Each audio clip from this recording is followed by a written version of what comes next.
Dark Justiciars are a really cool concept added in Baldur's Gate 3 and a brand of special forces dedicated to the goddess of Shar.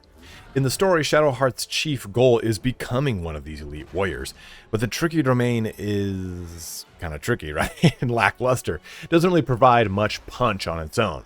So in this video, we're going to blend together some fun capabilities of other classes to make a thematic Dark Justiciar build that can also provide a lot of damage and utility to the rest of the party. If this is your first time on my channel, the way I do things is by upfronting the knowledge of my videos so you can decide if it's the right one for you. So with that being said, this Dark Justiciar, Dark Worcestershire sauce, will be taking 7 levels into the Trickery Domain and then 5 levels into Gloomstalker Ranger. We'll talk about the progression for this in the video, but what class you level up first will depend on the rest of your party comp and what you're looking to get out of this character. Also, I've built this build to be more of a Shadowheart build and less of a possible main character build, which is unique for my builds, but it's absolutely doable. I just think that the lack of charisma and other qualities that are important to the main character might suffer with this build. But that's the TLDW of this entire video. If that's all you wanted to know, then please feel free to shut the video down and get back to making your Servant of Shar in BG3. Before you head out, please don't forget to like, comment, subscribe. Each one of those things helps me out in a huge way. I've gone from 89% to 80% unsubscribed viewership because of your help. But that's a number I'd still like to get lower, and every little bit helps. If you need help with any other subject in Baldur's Gate 3, check out my playlist linked below. And you can check out also my Twitch, where I stream Baldur's Gate every Tuesday, Thursday, and Saturday. Let's get started here on my Dark Justiciar Shadowheart build for Baldur's Gate 3. Now, moving into character creation, we have some options. Of course, like I said, this is a Shadowheart style build, but you can still make this for your main character if you wish. You would probably want to go with something though, like a drow, any of the tieflings. Actually, all 3 are going to be pretty good in this case because their cantrips are going to be nice just to have as additional spells. Dwarfs can be pretty good in this case because of the Dwagar, who are going to get a free invisibility. Also, they'll get enlarge, which allows them to do more damage in melee. You will be a melee-oriented class. So these 3 are the tiefling, the drow, the dwarf are all going to be quite good. The high elf I don't like as much, and it's kind of the same problem when it comes to just playing Shadowheart directly, is that this scales with intelligence.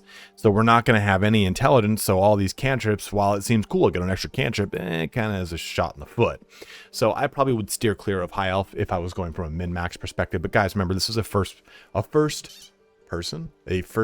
player, a single player narrative game. Just have fun. Choose whatever the hell you want. You know, since we are gonna actually go with a cleric, Gith is very fun because I like a lot of the narrative options, a lot of the armor afforded to us as a Gith, and all that armor is medium armor too, which is even better. And on top of it, you get a special deity as a Gith with Vlaakith, which is just kind of fun. Again, it leans into a lot of the really fun, spicy narrative options. So go with whatever makes sense for you. Drow's my favorite race in the game, so I'll just choose Drow. Now, for this, of course, we're starting with the cleric, and again, I'm assuming you're going with this as Shadowheart, but it can, again, like I said before, it can be your main character. For your cantrips, we're going to go with Guidance, Thaumaturgy, and Blade Ward. All 3 of these will just get tons of use, especially Guidance, man. You just really can never go wrong with it. And our subclass is going to be Trickery Domain. Now, the Trickery Domain is not great. I just won't lie to you either there. It's probably the worst of all the cleric domains.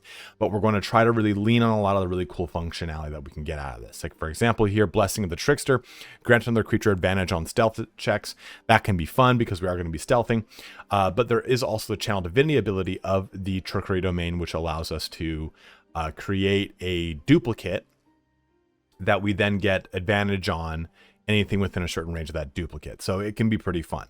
But it also gives us Charm Person and Disguise Self just right out the gate. And for your background, this is, again, a single player narrative game. So choose a background that makes sense for you. Create a little role play for your character. Have a little bit of fun with this. My min-max option is always the Guild Artisan because it gives me both insight and persuasion. But are you a soldier that has kind of turned to more of a clerical path? Or maybe you were a cleric in the service or whatever it was. Maybe you're an acolyte extended up to a cleric, a learned sage that becomes a cleric, whatever it is, an outlander that is a ranger that's spending some time also in the pursuit of the divine. Whatever it is, choose a background that kind of makes for a lot of fun for your character. And also for your prepare spells, what I would probably do, this is going to depend upon what the rest of the characters are like in your party. And remember too, as a cleric, you can swap these in and out at whim. You just press K if you're on PC to bring up your spell book, whatever that button is on console, then just swap any kind of spells that you want. But if this is your only caster, yeah, you know what, kind of lean in a specific direction. But if this is a support character, you have another cleric or another caster, then try to augment their capabilities. Do you have a storm caster or an ice caster? Well, you're probably going to want create or destroy water, because if you make things wet, you're going to double their damage. Or even just another tempest cleric in general. You can really help out right there. Or you know what, are you going to be coming up to a point in the game where you're going to need to keep someone alive? Make sure you pick up Sanctuary, whatever it is. But I think the three base ones that are really good for your kit just out the gate are Bless, which keep in mind it is a concentration ability, and Command, which is going to be really good on the Nautiloid ship to drop the blade of the Everburn blade, the Everburn blade's the name of it. Healing Word is a bonus action heal, and it's probably one of the better heals in the game. I mean, I like Cure Wounds, but you have to be in melee range to use it. So just kind of, if you want to go that route, just be mindful of that. And it is also an action versus a bonus action. But Guiding Bolt can give you some ranged radiant damage. You have the ability to increase armor class with Shield of Faith, protection from good and evil. It just depends upon what other ones are going to be in your party with you. And I'll just go with something like this. Bane is good as, it's the opposite of Blessed. You use it on your enemies, right? So we'll have something like that. But now let's go into some discussion about ability scores for Shadowheart. So here is the ability spread that I recommend. And this is 16 Dex, 16 Wisdom, and 14 Constitution. Now you can increase your Constitution up a little bit more. And we are going with 16 Dex because that's where our melee combat capabilities come from. You can put points into this, go higher Constitution for better concentration, but I like this split a little bit more. Now, we have 4 points remaining, and this is going to depend upon you. If you're trying to make this your main character, then I'd probably put these points into Charisma so you have a little bit of better capabilities when you're talking to folk. If this is strictly for Shadowheart, what you can actually do here is put this up to 15, because then you get Resilient Constitution as a feat, and that gives you 1 point into Constitution, and it gives you it's either proficiency or advantage on your Constitution checks, which is great. So now we would have 16 Constitution, 16 Dex, and 16 Wisdom. So I would go that route if this was strictly going to be Shadowheart, and I'd probably put my Intelligence to 10 or my Strength to 10. The reason behind that is this just helps out with carry capacity and resisting any kind of shove, and this just helps out in the times that I would use Shadowheart's bound cantrip of Firebolt, right? That's an intelligence-based one. It's not going to have it go off a ton more, but it's better than having a penalty against it, right? So just putting it at 10 kind of just helps you out. But that's what I'm going to go ability-wise. We didn't talk about skills, but just real quick, I would probably go History, Religion, and then a conversational skill, as well as Perception if I had that from the fact that I'm a drow in this case, but whatever it is. I wouldn't put points into Medicine unless I wanted this character to be a dedicated herbalist. But that's our ability spread for this character. Let's go into some actual gameplay and look at the progression. Progression for this character is going to look a little bit like this. So we're going to go 5 levels into Cleric. And then around that time, you're going to start to transition into the end of Act 2, beginning of Act 3. And we're going to put 5 levels into Ranger and then 2 more levels into Cleric. So by the time you jump into Act 3, you'll be ready to use the extra attack capabilities of the Ranger. But until then, you have a really solid support character that can use Spirit Guardians and Daylight throughout Act 2, where you'll need it the most. So let's take a look at what we get here at at level 2. We're going to get Invoke Duplicity, distract your enemies with an illusion. Within 10 feet of the illusion, attack rolls have advantage for you and your allies.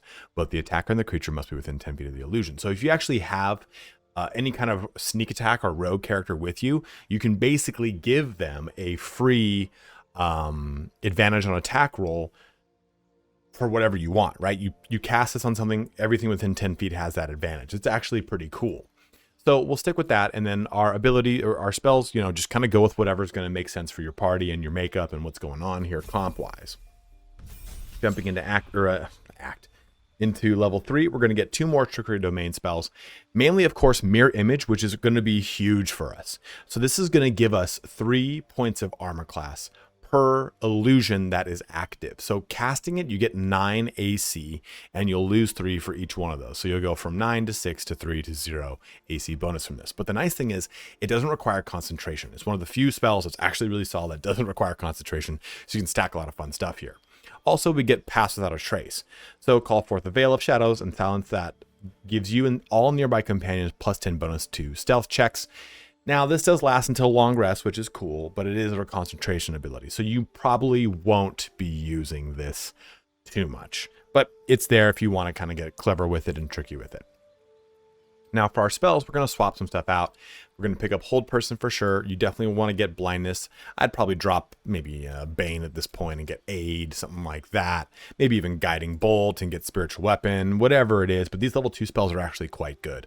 Hold Person guarantees critical hits on any attack that's within 10 feet of the thing that you held, as it were. And you can have a lot of fun with this with some of the items that we get later in the game. Blindness is always really good. You're blinding a creature. You're removing their ability to do a lot of stuff. Aid is going to be huge throughout your base run, your honor mode run, whatever it is.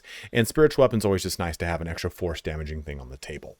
So we'll go ahead and stick with that and jump into it's the second time. Level 4. It's like the fourth time. Level 4.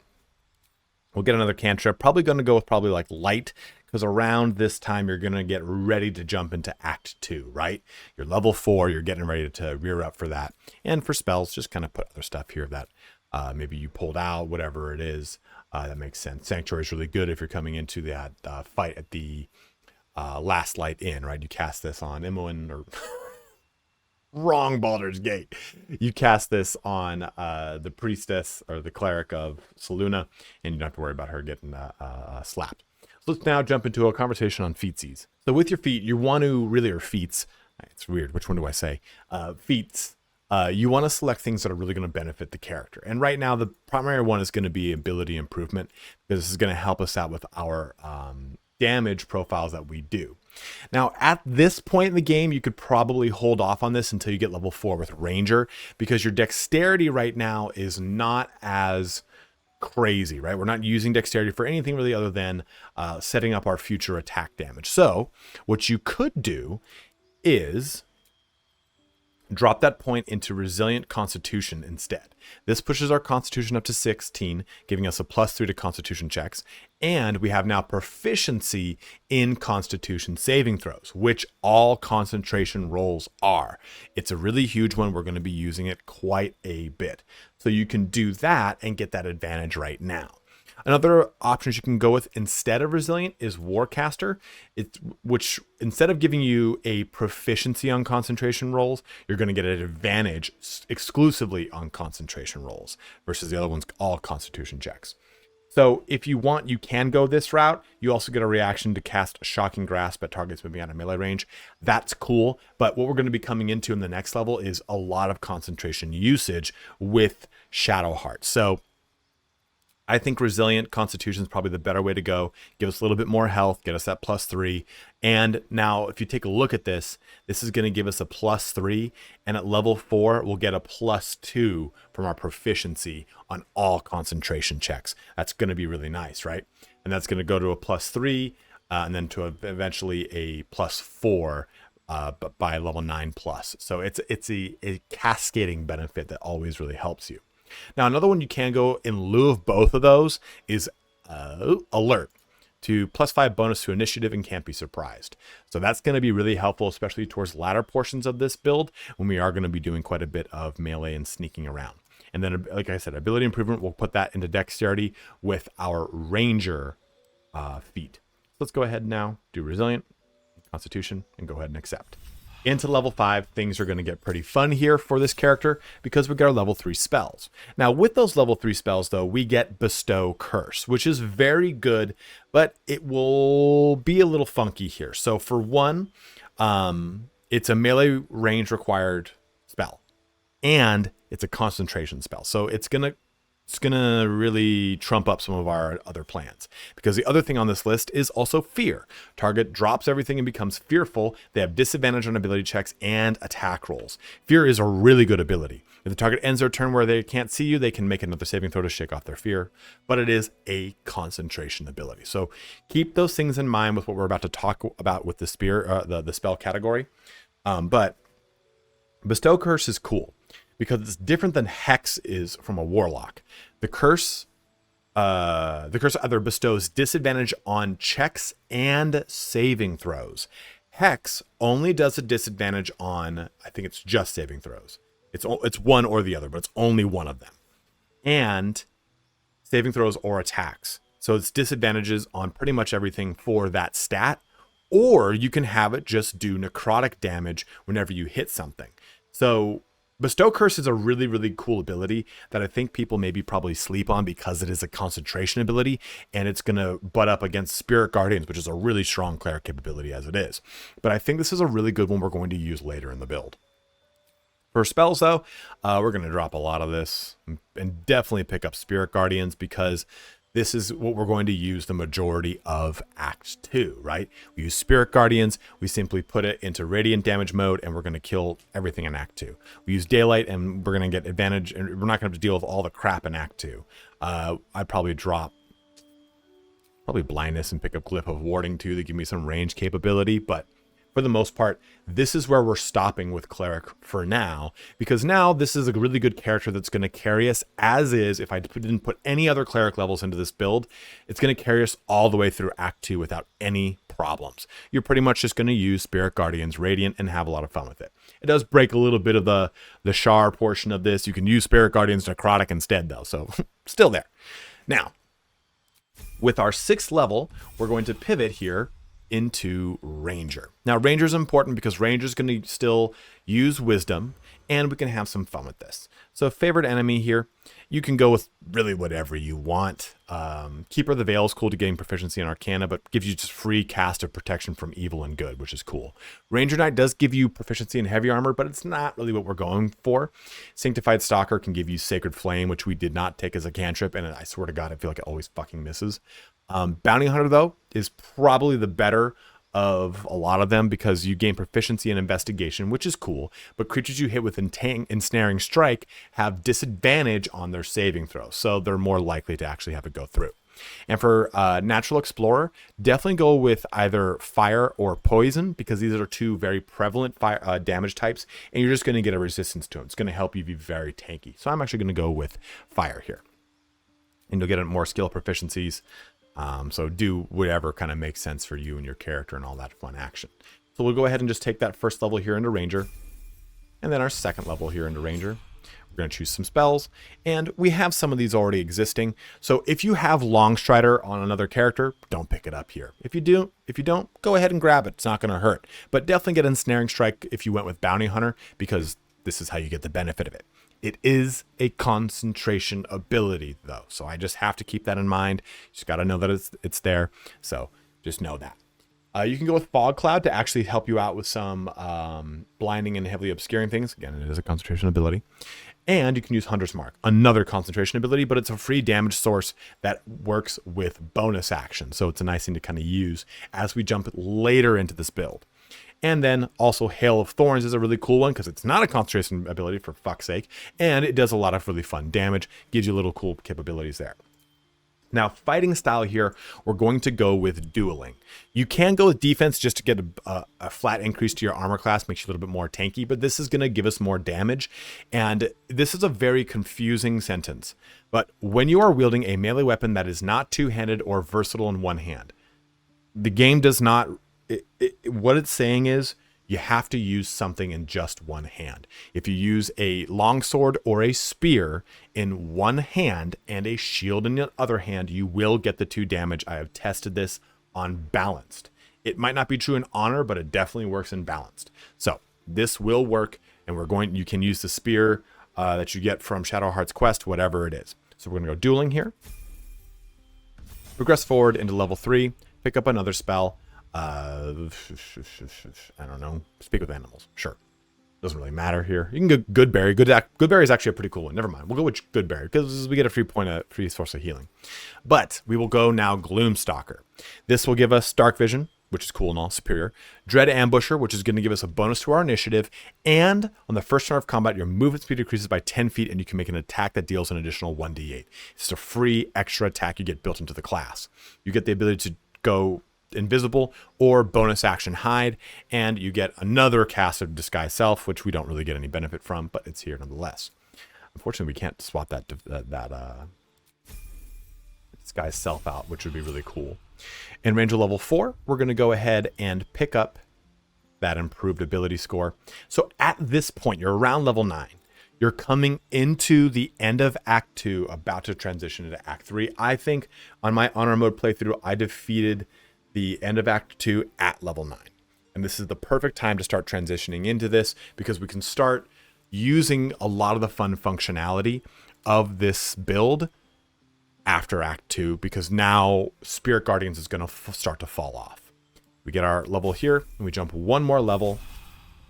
Remember, we got that improved ability score into Dexterity. I don't think I verbally said it, but now that we have level 5, we get extra attack. That is probably the biggest boon of this whole entire situation. And now we have Misty Step as well. So this character now becomes very deadly in close combat because they have a whole extra attack they can take advantage of. They get Misty Step for a lot of mobility, and they have a ton of ways to go invisible. That is a lot of fun. So you can have some fun with this here. I guess I already know the spell. Oh, protection from poison is just part of my kit as a cleric. But we can have fun here. We can put in spike growth, which is really cool. It's not as great in Act 3, but it does slow things down, which is pretty fun. But bark skin can be cool too. Protect your creature from attacks, increasing its armor class up to 16 if you want. It's a concentration ability. Whatever it is, kind of choose whatever you'd like. Speak with animals is actually, I really like this, but you can choose it from, you can get it from a potion. So we'll go spike growth because it's unique. The rest of it we can all pretty much get otherwise. Now that we've gotten that, we now go back to Cleric. And this gets us Channel Divinity, Cloak of Shadow. So our Channel Divinity now, we can just go invisible for 2 turns. Pretty great. We have now so many sources of invisibility. Let's drop some of these level 1s. What, I have all these little... Oh, my spells got all jacked up. That's weird. We'll just go ahead and do all that action. That's kind of funky. I don't know when that'll happen. Aid and bless. Because... Oh, no. We get our last level into Cleric, and the big reason we waited to level or we wanted to get to level 7 is because this gives us Freedom of Movement, Death Ward, and Banishment, which are all really good spells. It's just going to depend upon how you want to use your character. Do you want your character to use Banishment? It's a concentration ability. Or Freedom of Movement, which is a really great buff. Death Ward is another really awesome buff here. So you just kind of use these as you see fit, sprinkle them into the build as they really work for you. But this is the progression for this character. And I know it's a little wonky and a little crazy, but you'll see once we jump into the next section how all of it comes together. So looking at all this stuff laid out before us, we have a ton of things that we can do.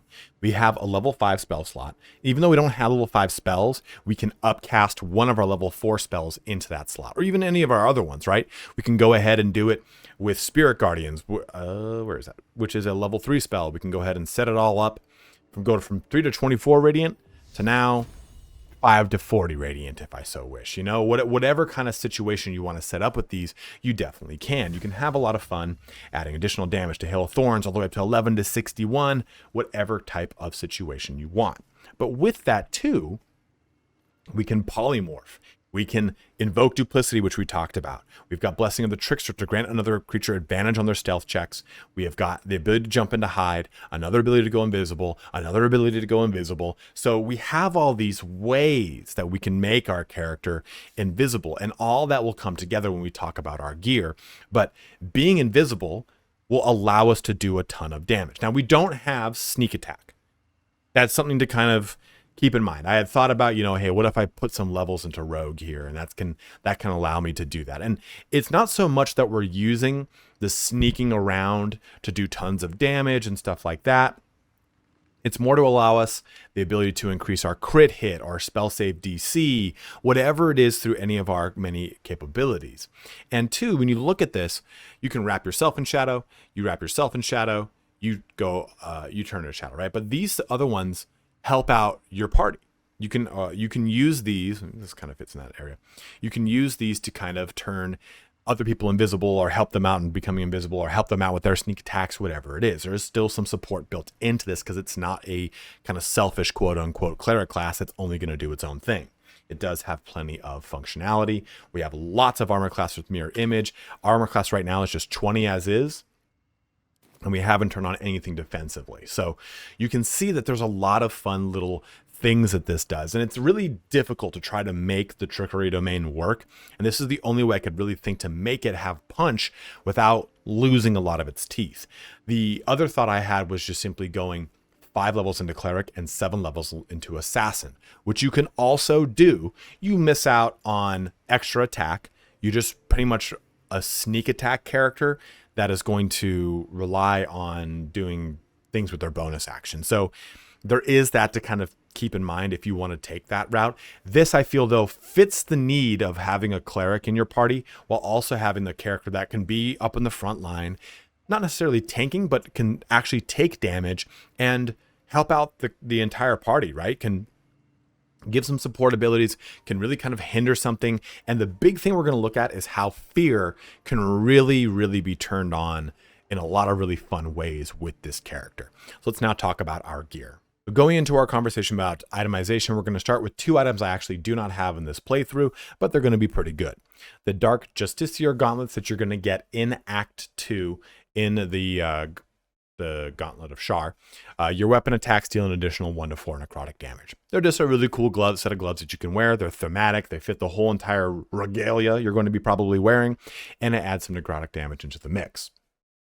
Now, another one at the beginning of Act 3, when you jump into the jungle, when you trick the genie, is the Band of the Mystic Scoundrel. After hitting a creature with a weapon attack, you can cast an illusion or enchantment spells as a bonus action.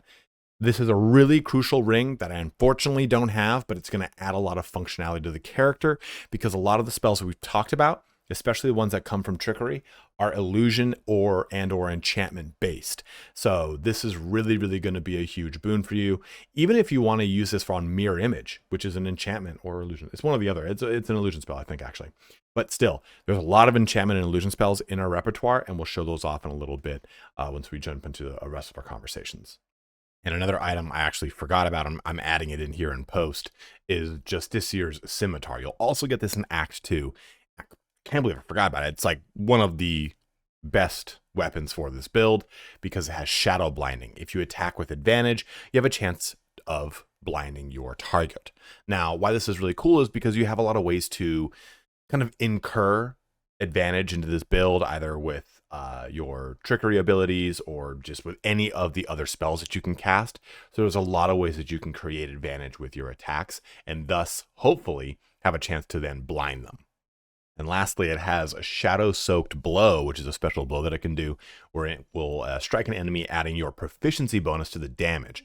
Moreover, if the attack hits, it deals an additional 1d6 psychic damage, and this attack doesn't break concealment. So you can actually do this while hidden, which is pretty cool. But now for the items I actually do have, and again, this is an illusion spell, a mirror image here. Polymorph is a transmutation spell. Fear is an illusion spell, so you can attack something, then cast fear if you so wish. That's not that. Hold person is an enchantment spell, so you can attack someone. You cast hold person as a bonus action, then use your secondary extra attack to finish off and get a crit hit on it. So you can see there's lots of ways to trigger all the many things with that ring. But items that I do have, ignore the messy inventory because my Shadowheart is a interesting blaster character. So we're going to start with a menu I can't move. There we go. Jesus. We're going to start with the weapons. And some of the weapons that you can use, and one of the ones I really recommend here is the Duelist Prerogative. Now this is pretty cool because it does really want you to only just use this and nothing in your offhand, which you can definitely go with. While your offhand is empty, you score crit hits when rolling a 19. So you basically crit hit easier. Moreover, you get an additional reaction. So that's cool. But Withering Cut, on a hit with a melee weapon, use a reaction to deal additional necrotic damage equal to your proficiency. So by the time you get this in Act 3, you're just going to do an additional 4 points of necrotic damage every time you hit.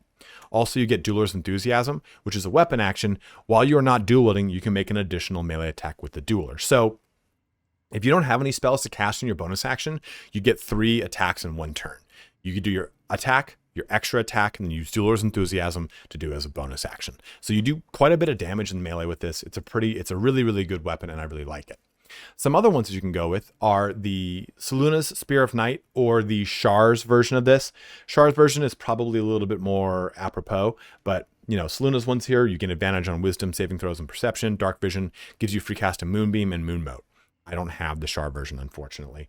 But that's another really good one here that basically helps you out anytime you're obscured. It adds a little bit of damage into the mix. So that one is also really good if you want to lean into the stealthy portion of this. But even something like this, the Dolor Emerus, you land a crit hit with this. When you land a crit hit with this weapon, it deals an additional 7 weapon damage. That's great. Just put it in your main hand and have fun. You can use Belm, which is cool because this gives you the same situation as a Duelist Prerogative.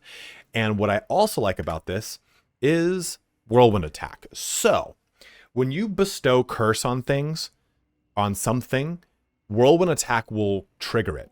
Because Bestow Curse, if we go ahead and click this, it's this one. Nope, it's this one. Nope, it's this one. No, here it is. So curse a creature with your touch. Your attacks and spells deal an additional 1d8 necrotic to the target. So you could cast this ability and then use the Whirlwind Attack on something else and get the 1d8 added onto the thing you cast to bestow curse on, and then just hit the other thing with the Whirlwind. So I actually like it. It's pretty fun and pretty cool for this build. It gives you a little functionality. It's a finesse weapon, so you can have a lot of fun with that. Another really good one too is the Infernal Rapier if you're using Will and you're not, well, if you go through Will's quests and you don't actually use them, because this gives you spell save DC, and instead of its dexterity modifier, the affected entity adds its spell casting modifier to attack rolls. So you could use this to get wisdom if you wanted to focus more on wisdom, but you also get a free summon of a demon alongside you. So it's a very, very cool rapier. But now we've talked a little bit about our weapons, and really throughout your game, just use weapons that you find that you like. Nice finesse weapons like the Falar Aluve, which buffs up you or debuffs anyone around you, is a really good, I have it, and I don't know why I didn't put it here. But that's a really good early Act 1 weapon that you can get access to that I strongly recommend. That is not the Falar Aluve. It's somewhere in here. Aha! There it is. I, for some reason, have 2 of them. But this is a great finesse weapon you can use. It's versatile, so it sticks in one hand. You're good to go. You're set there. You don't even need to use a finesse weapon until you get Ranger if you don't want. You could stick with something like this, which helps you out with increasing your Bless, right? Bless grants an additional 1d4 to saving throws and weapon attack rolls, and an additional 2d4 to spell attack rolls. So your blessings are now super blessings, right? So you can use this until you transition into becoming a ranger to do more damage. Whatever you'd like to do, just grab something that you like and use it. Have fun with it. It's your game after all. Now let's jump into some armor conversations. So with this, you're going to have a ton of options for gear. And some of the stuff that you're going to get in Act 1 is like the Shade Spell Circlet from the Mind Flayer dude, Ammelium, in the Myconite colony. While the wearer is obscured in shadow, their spells gain a plus 1 bonus to spell save DC, making them more likely to succeed. So you can get this, and you can use all of your many capabilities to sneak around and have your spells go off easier. This just gives you plus 1 crit hit while you are obscured. And it's very easy to be just lightly obscured. So right now, my character is lightly obscured. All I'm doing is standing in a shadow. Hold down shift, right? This is all that little half sun like that. I believe that would actually be a waxing or a waning half sun. This is all lightly obscured. As long as it's not that full sun, you're good. Even if I stand right here, I'm still lightly obscured, hence a little kind of like tuft of smoke coming off from me. So it's pretty easy to get that active, and you can always get a plus 1 to your crit like that. So you can get this in Act 1, you can kind of use it throughout the entirety of your playthrough. But you could also use the Helmet of Arcane Acuity. Whenever you deal damage with a weapon attack, you gain Arcane Acuity. And Arcane Acuity here is a plus 1 to spell attack rolls and spell difficulty class. So this kind of combines very well with what you're doing, right? You can use this, put this thing on, jump into close combat, get 2 hits on something. You got 4 stacks of Arcane Acuity. You use your bonus attack, you got 6 stacks of Arcane Acuity, and there you go. It falls off by 2 each time the entity takes damage, but reduce the duration by 2 each time the entity takes damage. So you can keep a lot of stacks on, and you can use an elixir too to get even more stacks. But Arcane Acuity is really going to help you out in trying to make sure your spells go off while you're still doing melee damage with your weapon. You can get the Shadow of Menzo Barons on if you want to be a little bit of a Dritsto Erden and get Shroud of Shadows because it makes you invisible. Another form of invisibility. Helm of Balduran's a really cool one. Just gives you health and it makes so you can't be stunned and you can't be crit hit. +1 to your AC and saving throws. It's just a really cool defensive one if you want to go that route. For some early and good armor. Also, there's the Dark Justiciar helmet. +1 to bonus saving throws against spells, and you get a +1 to your crit while obscured, and Constitution saving throws +1, which is huge for maintaining any and all of your concentration spells. And on that note too, early armor you can get as the Spider Silk armor from Minthara, either killing her or bring her with you, but you get it. This is one of the only other armors that gives you advantage on Constitution saving throws. Get a +1 bonus to stealth too, and it looks really damn cool. So you can stick with that all the way up to the point in Act 2 when you get the Dark Justiciar half plate. While obscured, the wearer has advantage on stealth checks and advantage on Constitution saving throws, and it gets Shar's Aegis, whatever one you want to go with, if you so wish. Spider Silk is just some free +1 stealth. Dark Justiciar plate gives you that necrotic damage to attackers when they hit with a melee. You hit them with a melee attack. Even at the end in Act 3, you can go with Elegant Studded Armor, give you a bonus initiative and advantage on stealth checks, and a free cast of shield. So just depending on how you want to use this character, you've got a lot of options open to you. With your cloak, I like the Shade Slayer cloak here. Gives me a +1 to my crit hits, but I could instead go with Cloak of Displacement, which at the beginning of the wearer's turn, the cloak activates, granting enemies disadvantage on attack rolls that target the wearer. This effect lasts until the wearer takes damage, and it's really, really great to add on top of being in mirror image. So you just have a ton of armor class, and they have disadvantage on attack rolls against you. You're so hard to hit. For your gloves, a lot of fun things can be done here. Gloves of Archery are an early one you can get if you want to lean into some of the bow stuff you can do. But Flawed Helldust gloves are good for some fire damage. You can use any of the like cleric-based gloves, anything you want really glove-wise, spell save DC gloves, anything like that. You can get the Helldust gloves later in the game here for spell save DC and spell attack rolls, but also giving you +1 to 6 fire damage and raise of fire. Whatever you really want. But some 2 standout ones are Legacy of the Masters for +2 bonus to attack and damage rolls. Always a great pick. But I really like these. The Cerebral Citadel gloves charm or frighten a creature to gain a 1d4 bonus to attack rolls and saving throws. So anytime you fear something, you get basically a free bless. And I really like that because we're gonna couple this with our Shield of the Undevout. Your foes have disadvantage on saving throws to resist your spells or actions that inflict fear. So now they have a disadvantage on being feared, and fearing something in and of itself is really strong, right? So fear something, they're fearful, they have disadvantage on ability checks and attack rolls, and must run from the source of its fear and can't take any additional actions. And the spell fear, they drop their weapon for a turn too. So it's a really nice capability, and the fact that you get advantage on it triggering and it blessing you is a really cool combination. And it's a concentration ability, so these go really well with it. With Striding, when you cast a spell that requires concentration, you gain momentum for 1, and you can't be knocked prone or be moved against your will while you are concentrating. So all this works very well in conjunction with each other, but let me show off some other alternatives you can use shield-wise. You can go with something like the Adamantine Shield, or even just Ketheric Shield if you want some spell save DC. But other gloves or boots you can go with are just Disintegrating Night Stalkers for more Misty Step, can't be enwebbed, entangled, and snared, or even just Space Shunt boots, which is just an additional dimensional door cast, which you already get access to by being a Trickery Domain Cleric. So a lot of fun stuff there. And on top of that fear stuff we were talked about, we're using the Bow of the Banshee. On a hit, possibly inflict Frightened, gain a 1d4 bonus to attack and damage against frightened creatures.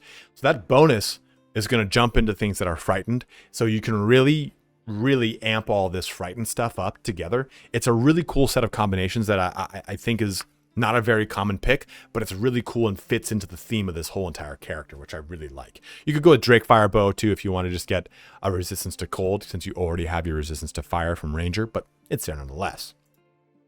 Now, lastly, we have some jewelry. I think the big pick here is Amulet of the Devout. You gain a +2 bonus to spell save DC, and you get an extra cast of Channel Divinity.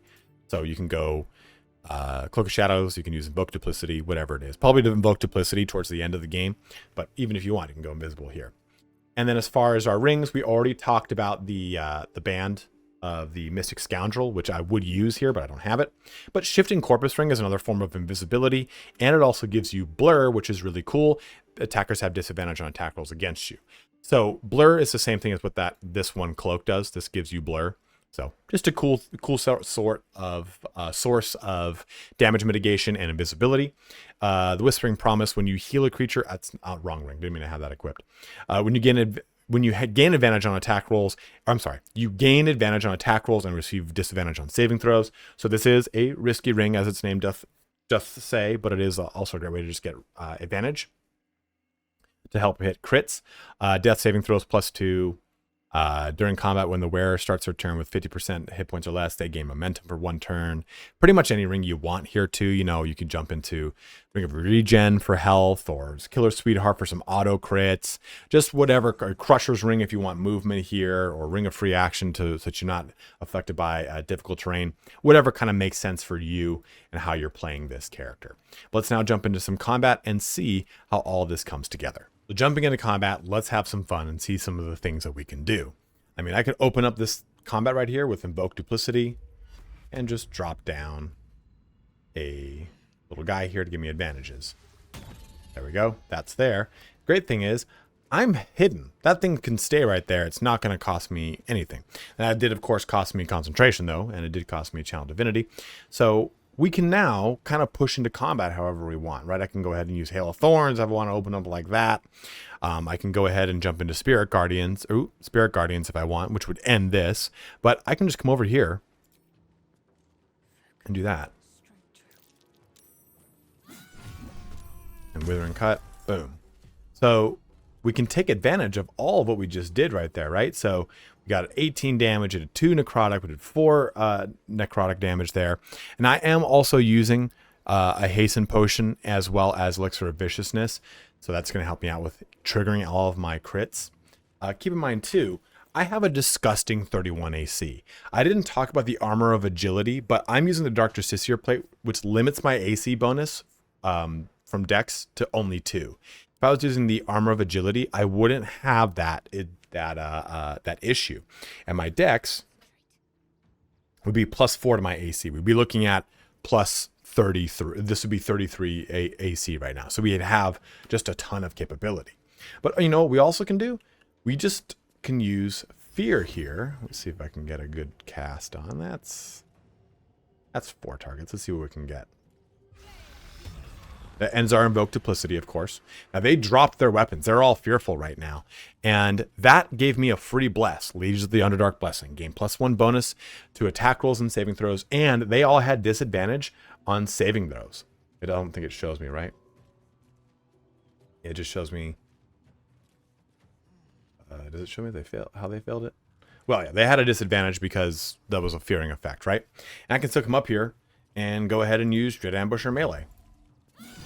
Another 30 +4 damage into that action. So we have a lot of really fun functionality that we can do with this character. Or you know what? Hey, I'm kind of want to get out of this tight bind. Or I can go ahead and... Oh, I'm threatened right now, so I can move backwards. And... What? Why not? That's weird. Should be able to. But if I want to, I can just jump out of the situation and teleport somewhere else, or go threaten someone else and go right here. Whatever it is, you have a lot of mobility, you have a lot of functionality, you have a lot of utility, you have a lot of ways to see things. But you just got to keep in mind, though, the biggest thing with this build is going to be overlapping a ton of concentration issues you're going to have. I mean, we didn't talk about Spirit Guardians, Bestow Curse. I'm just going to kind of pull off all the real cool things here that we have in this build. Well, even that one, right? They're all going to be... And I didn't even show that off. That would have been a really cool way to open it. It would have been Hold Person for a guaranteed crit. But all 7 of these abilities right here, all 8 of these abilities are all concentration abilities. And they're going to be a lot of the things that pull the weight of this build. So just keep those things in mind. You don't want to accidentally cast one thing and then the next turn cast another and overwrite something. So just know that, right? Also, too, with that bonus action, I could have used Dueler's Enthusiasm here, rather than going ahead and doing Misty Step. So we have a lot of ways to really pour on damage with this build, and I think it's very thematic for a Shadowheart Dark Justiciar, which I just really struggled to get off the ground. So if you have another way to do this build, go ahead and let me know in the comment section below. Maybe you went with 5 Cleric, 3 Assassin, and 2 Fighter. That would have been a pretty fun build. That's actually leaves 2 levels on the table, so maybe 7 Cleric. I thought about doing this as a Cleric Fighter Rogue build at first, but I just kind of ended up wanting to lean heavier into being a rogue, or I'm sorry, being a cleric and doing cleric-y stuff without trying to be a rogue that happens to have cleric spells. So go ahead and let me know in the comment section how you maybe do this a little bit different, whatever the situation is. Always love to hear your take on things, guys. But as always, thank you so much for watching here today. Have a good one and take care.